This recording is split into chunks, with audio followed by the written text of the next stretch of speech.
Gen Z. Bersyukur sekali dapat diberi kesempatan belajar di Seamio Biotrop.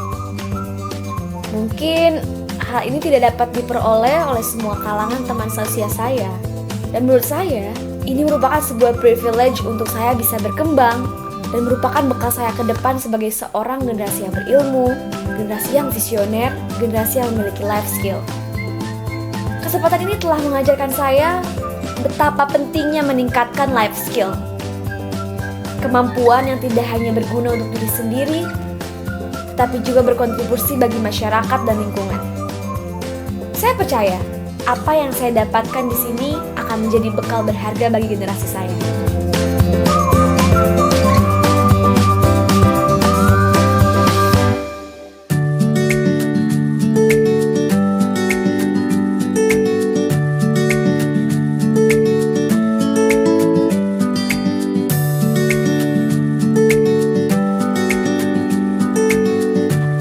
Pak Put, Pak Bando, lagi bersih-bersih lahan ya? Neng, pagi-pagi gini mau perlu apa? Dipanggil Pak Supri ya? Oh, enggak, saya mau jalan-jalan aja. Sekalian ini Pak, saya tuh penasaran banget. Perang minyak asli sebelah mana ya Pak? Oh boleh saya antar gitu. Oh,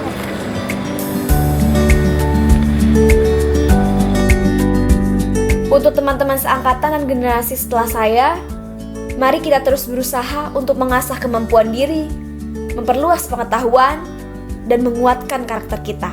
Karena dengan life skill yang kuat, kita tidak hanya siap menghadapi dunia kerja, tapi juga mampu memberi manfaat lebih besar bagi sekitar kita. Semoga semangat ini terus menular dan mengalir, agar kita semua bisa tumbuh menjadi pribadi yang adaptif, kreatif, dan bermanfaat bagi bangsa dan dunia. Saya ingin menyampaikan rasa terima kasih yang sebesar-besarnya kepada Seamio Biotrop yang telah memfasilitasi saya dengan begitu baik. Secara khusus, izinkan saya menyampaikan rasa hormat dan terima kasih kepada Dr. Suprianto dan tak lupa kepada para teknisi Laboratorium Natural Product atas bimbingan, inspirasi, dan dukungan yang telah diberikan. Arahannya akan menjadi sebuah motivasi yang besar bagi saya untuk terus belajar, berkembang, dan berani menghadapi tantangan dengan lebih percaya diri.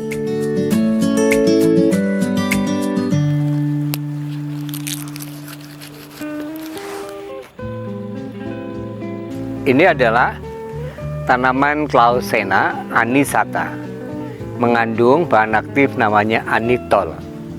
Kita tahu bahwa Clausena anisata itu biasa digunakan untuk obat urut bayi ya, seperti minyak telon. Isinya kayu putih ditambah minyak dari daun Clausena. Oke. Ini asli dari Indonesia, dari Solok ya, sangat bagus untuk di kita, dan kandungan anitolnya lebih tinggi daripada yang ada di Amerika. Ini bisa mencapai 90%. Yang berikutnya ini adalah jahe. Ini juga mengandung rimpangnya, itu mengandung minyak ginger ya, ginger oil ya. Ini juga banyak digunakan di farmasi ya, untuk obat-obatan dan sebagainya. Nah, ini adalah yang berikutnya, kekayaan biodiversitas Indonesia yang menarik. Ini adalah kayu putih ya. Ini mengandung 1,8 sinol ini ya. Ini ya, jadi ini segar sekali, aromanya luar biasa. Dan saya sedang mengembangkan kayu putih ini karena mengandung sineol 1,8 sineol sebesar 65%. Jadi ini kelas utama kita ya. Nah, ini kita tebang di sini untuk diambil daunnya, tapi nanti akan terubus seperti ini. Ini sudah kita potong ya. Ini saya potong sebulan yang lalu. Ini udah mulai terubus banyak gitu. Tapi ini lebih banyak lagi ya, lebih banyak lagi. Ini luar biasa ya. Ini juga, ini agak beda dikit ya. Ini daunnya panjang-panjang, ini bulat gitu ya. Dan ini lebih banyak lagi nih. Nah, yang sini nih ya. Ini ada gulmanya, kita buang ya supaya tumbuhnya bagus. Nah, ini luar biasa. Nah, nanti bisa kita potong umur 9 bulan lagi. Seperti yang ini nanti gede seperti ini, potong lagi, kita dapatkan seperti ini lagi.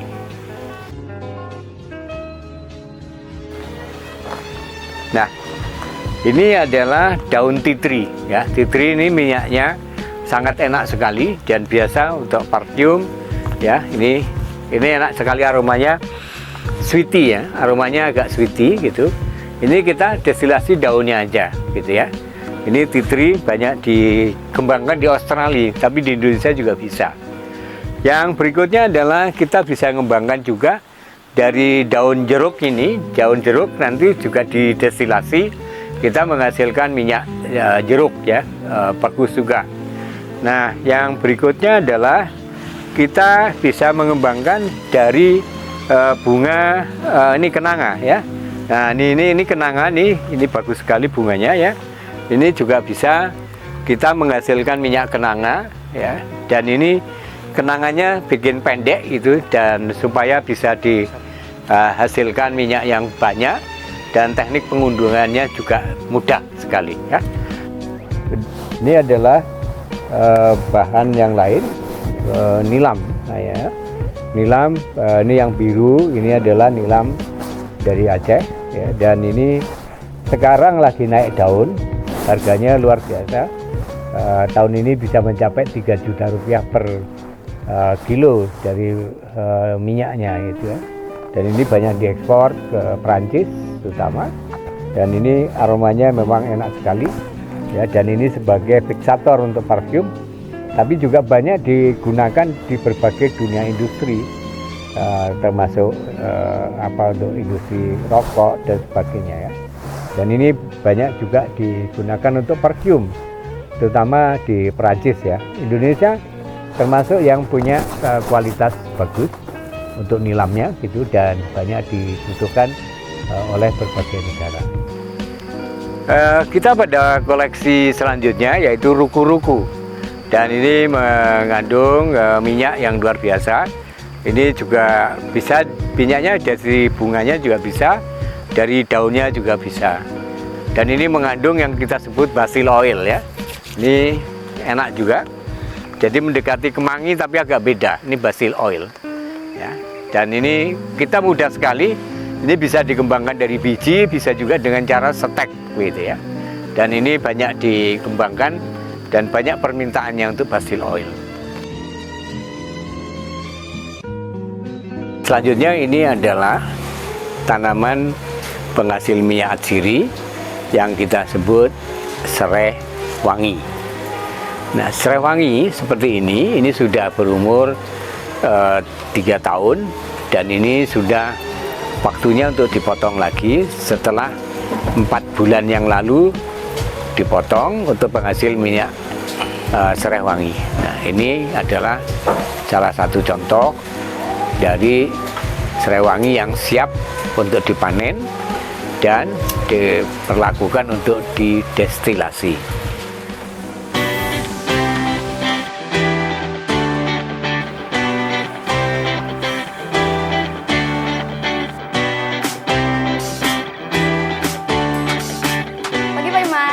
Pagi. Sehat, Gimana Pak? kabarnya? Sehat? Alhamdulillah sehat.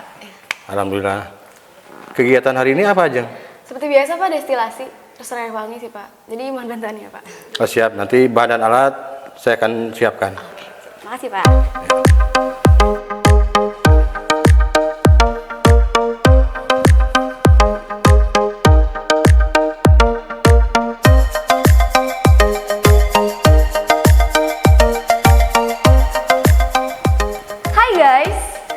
Sekarang ini aku lagi berada di Laboratorium Natural Product. Rasanya kalau di laboratorium ini tuh aku menjadi seorang profesional karena banyak sekali macam-macam alat yang canggih. Tapi apa sih alasan aku ada di sini? Jadi aku masih penasaran banget sama yang namanya minyak atsiri. Bagaimana manfaatnya? Terus kegunaannya apa aja? Dan bagaimana sih nilai ekonominya? Tapi aku nggak perlu khawatir soal itu. Karena ada seorang profesional dan seorang ahli yang bisa menjelaskan hal itu, yaitu Bapak Dr. Supriyanto. Dalam penyulingan minyak atsiri, terutama serai wangi, maka pertama kali harus kita perhatikan umur panen. Umur panen antara 4 bulan sampai 6 bulan. Untuk panen perdana itu 6 bulan, tapi kalau untuk panen kedua itu bisa pada umur 4 bulan. Nah, pada saat pemanenan itu dipotong di bagian bawah gitu ya, di bawah daun karena daunnya yang mau kita suling ya. Sudah itu dikering anginkan. Jadi dipotong, setelah itu dikering anginkan, dan setelah dikering anginkan minimal selama 3 hari ya, untuk meningkatkan rendemen dari minyak atsiri tadi.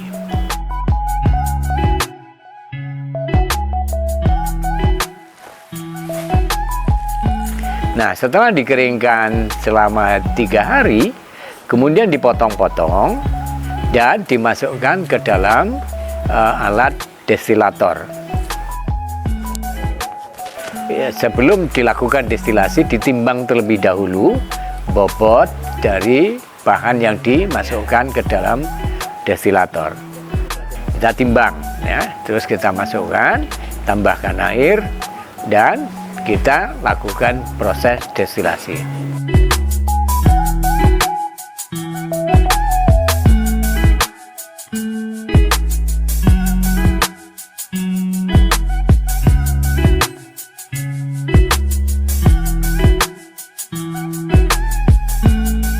Ya, setelah beres, ini langsung disetting aja ya, Jeng ya. Baik, siap, Pak.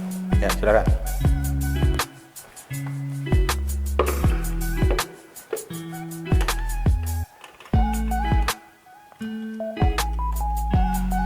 Nah, ini pastikan Jeng harus kencang gitu ya. Harus kencang. Ini soalnya kalau misalnya ini stabil gitu kan, nanti untuk pemasangan separatornya itu akan lebih stabil lagi gitu kan. Akan aman seperti itu gitu kan. Usahakan ini layarnya itu harus kencang gitu kan, tidak goyang gitu kan. Nanti tinggal masuk separator gitu kan, dan separatornya itu nanti dikasih air dulu ya. Siap, Bapak.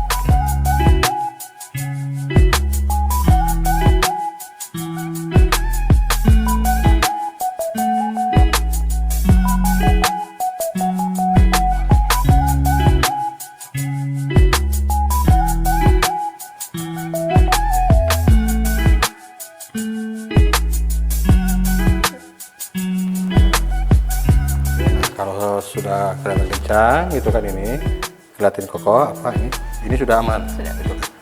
Tinggal selanjutnya colekin untuk aerator gitu kan. Nah, setelah itu gitu kan. Oh ya, sebelumnya setelah ini baru masukin korek kondensor gitu ya. Silakan. Nah, setelah itu disetting semua alat untuk destilator dan kita hidupkan, kita tes semua kelistrikannya. Ya, kelistrikannya jika menggunakan listrik. Jadi pompa harus berjalan dengan baik, dan yang kedua pemanasan berjalan dengan baik.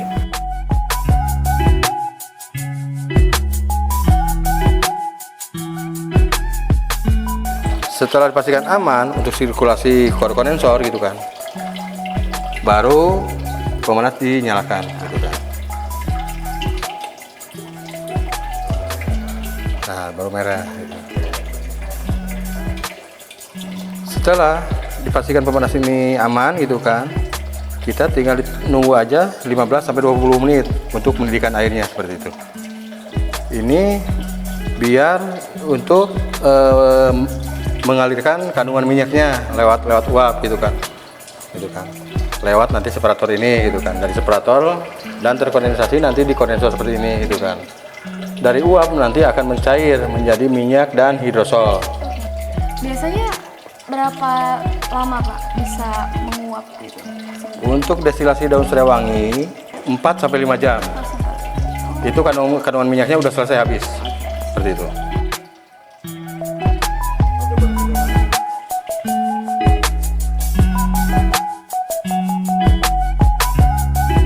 Dan setelah 30 menit, air di dalam labu ini akan mendidih gitu kan. Dan uap akan naik ke atas gitu kan, mendorong kandungan minyak yang ada di dalam labu ini gitu kan. Uap akan naik gitu kan melalui separator ini kan.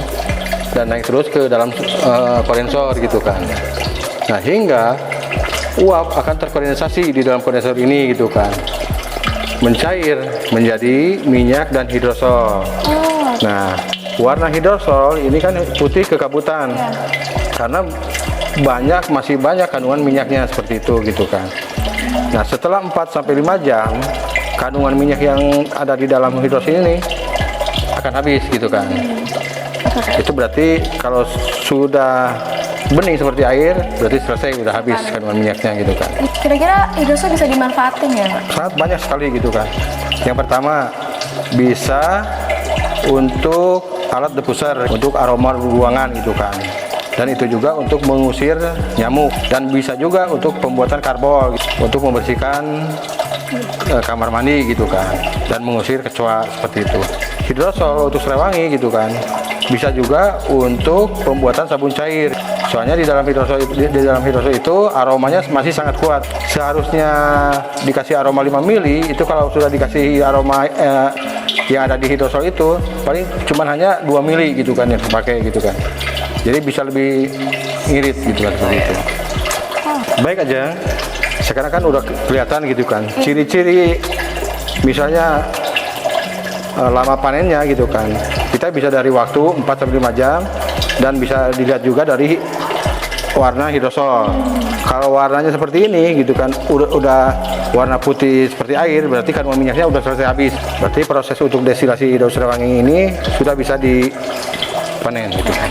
Nah, coba Ajeng, tolong dimatikan terlebih dahulu, dan lalu ambil tabung reaksi dan glass beaker gitu kan, untuk penampung nanti hidrosol ini. Baik, Pak. Silakan. Oke, silakan simpan di sini, dan kerannya langsung dibuka gitu kan, dan perlihatkan gitu kan minyaknya.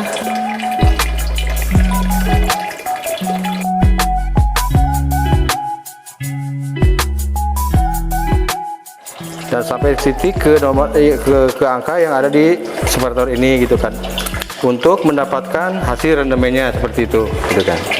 Hal yang penting perlu kita lakukan adalah ketika tetes pertama itu dicatat waktunya, supaya kita tahu nantinya berapa lama waktu yang dibutuhkan untuk destilasi. Biasanya untuk serai wangi itu membutuhkan waktu destilasi antara 4-5 jam. Dan setelah dapat hasilnya, tinggal dibuka kembali sampai minyak turun ke bawah sampai ujung, lalu kita tutup dan langsung dipanen ke dalam tabung reaksi.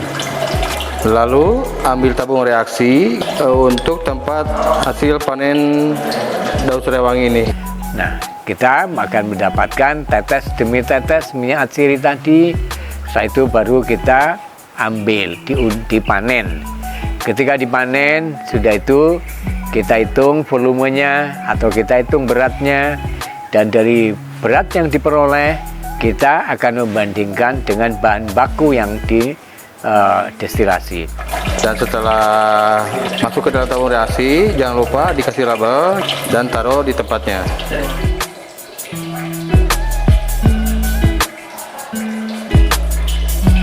Pada saat itu kita bandingkan antara minyak yang diperoleh dibandingkan dengan bahan yang digunakan, dikalikan 100%, kita akan dapatkan rendemen dari minyak atsiri serai wangi.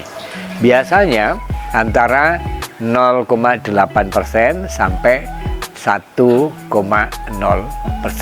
rendemen yang diperoleh.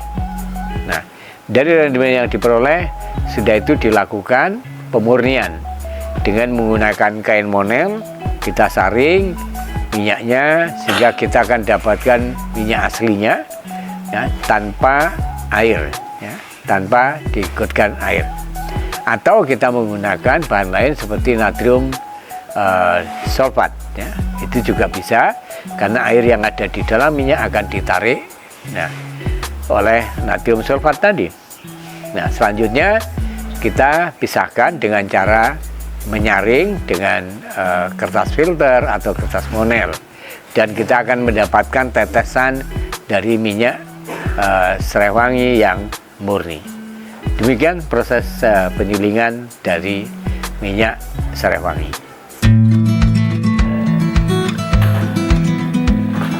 Hai, Ajeng. Enggak Pak. Udah lama di sini. Enggak kok Pak, terlalu lama. Oh, apa yang bisa dibantu? Bagaimana sih manfaat dari minyak atsiri, terus proses pembuatannya bagaimana? Oke. Dan yang paling membuat saya bertanya-tanya adalah bagaimana sih Pak nilai ekonominya? Banyak sih nilai ekonomi ya. Nanti kita ajak jalan-jalan untuk lihat apa yang kami punya. Gitu ya. Siapa Pak? Coba ini kamu lihatin. Ini punya apa nih kamu ya? Minyak serai. Serai wangi ya. Nah, ini kan nilai ekonominya itu cukup tinggi. Sekarang harganya mencapai Rp400.000 per kilo. Ya, kalau minyak yang lain ada yang lebih mahal lagi. Jadi gampang tumbuh di mana-mana. Ya. Nanti bisa kita cium juga ini aromanya kayak apa. Itu khas ya. Khas dari minyak atsiri dari serai wangi. Nah, kita belajar destilasinya ya. Oke. Nanti Pak Iman yang ngajarin pinter loh ya. Oke. Makasih. Yuk kita lihat nanti yang lain. Pak, ini apa nih Pak? Oh, ini teknik pembuatan sabun padat. Ya, ini proses pembuatannya ya. Nah, terus di sini ini produknya. Ini antara lain sabun padat dengan menggunakan bunga kenanga. Ada juga yang menggunakan kayu putih. Ada juga yang menggunakan pacoli atau nilam gitu loh. Coba dicium dulu. Wangi ya Pak? Wangi. Yang ini coba dari bunga kenanga. Oh ini saya paling suka ini sih Pak. Paling suka itu. Iya, paling suka. Ya. Terus kamu pengen? Nah sih Pak, Pak di bawah ya. Ya udah, itu kenang-kenangannya. Tadi apa kayu putih atau pacoli ya? Pacolnya. Oke, mau nih? Tadi itu Ini betul apa? sabun cair ya. Oke, ini kenang-kenangan untuk kamu ya. Jangan lupa mandi pakai ini supaya kamu tetap lebih cantik. Oke, ya. Oke, makasih. Ya kalau mau pamitan sama aku Mari Pak. Hai Pak Iman, Pak Aput, Pak Parno. Ini Ajeng mau pamitan ya. Gitu. Jadi alhamdulillah. Jadi kita kasih kenangan dari Pak untuk diri sendiri. Ajeng kalau mau pamit silahkan ke teman-teman ya. Silakan. Saya mau ucapkan terima kasih karena selama magang hampir 3 bulan ini saya banyak sekali belajar tentunya dengan bimbingan Bapak-Bapak semua. Jadi saya izin pamit ya Bapak. Sami-sami hati-hati jalannya, selamat dan suksesnya. Amin, amin Pak. Terima kasih.